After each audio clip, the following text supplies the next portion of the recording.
Good morning. In writing this book, Victor Charles' life will be told to you by people who are no longer living. In order to tell his story, I had to take their words from their past.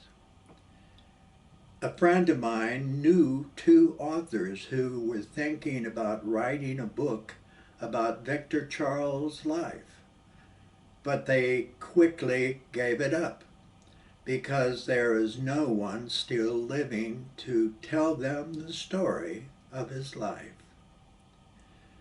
Every paragraph you read is a document true.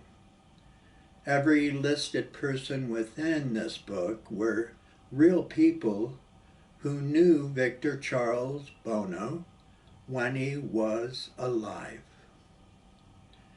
All of the recollections are exactly what happened in my descriptions when knowing my Uncle Victor Charles and other friends and family members.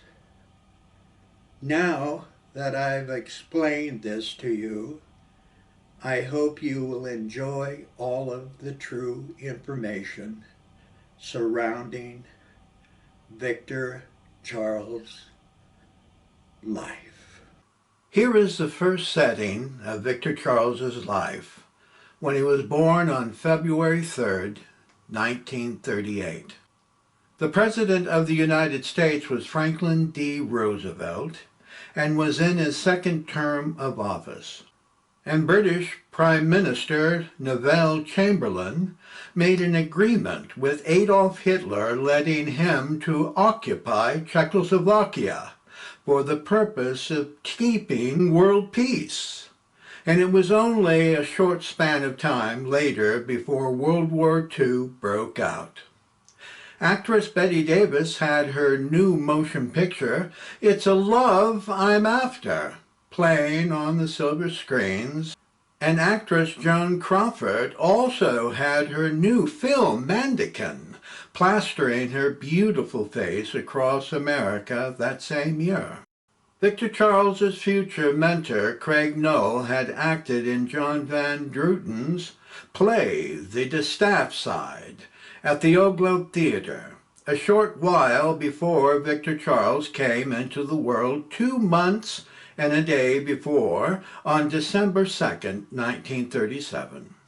Victor Charles's other mentor, Father John R. Aherne, was ordained a Catholic priest 4 months and 4 days after Victor Charles's birth on June 7th, 1938. Victor Charles's two parents were 31 years old Victor Francis Buono, and Myrtle Bell Keller Buono was 28 years old when he was born. My father, Louis Michel Erica, nicknamed Sonny, was 11 years old at that time in 1938. My father's mother was Myrtle Bell Keller, who was first married to his father, Louis Rupert Erica, who was in the United States Navy long before Myrtle Bell eventually married Victor Francis Buono. Victor Francis, Myrtle Bell, and my father Louis Sonny lived with his parents, Frank and Rose Buono, at 4023 35th Street in San Diego, California in 1938. Frank and Rosa also had their 20-year-old daughter, Lania, and their two sons, 26-year-old Dominic and 22-year-old Johnny. Victor Charles's first important influence in his life was his grandmother, Myrtle Glass Keller, who was born in 1887 in Canada. In 1910, she was married to Carl Keller, and he worked in a bottling brewery in the state of Washington.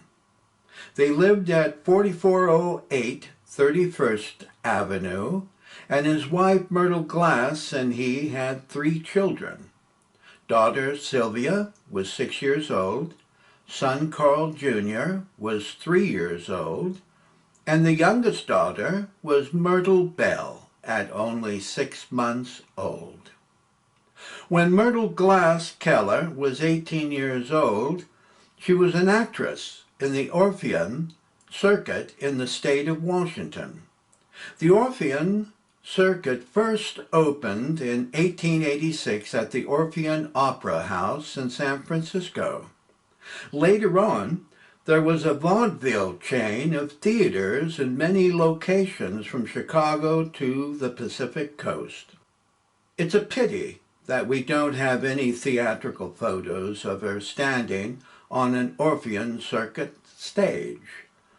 In 1940, she was living in San Diego, California, and was married to Pete Baldovich, who was 56 years old, and she was 53 years old, and they had their daughter, Mary Jane Baldovich, who was 16 years old, living with them.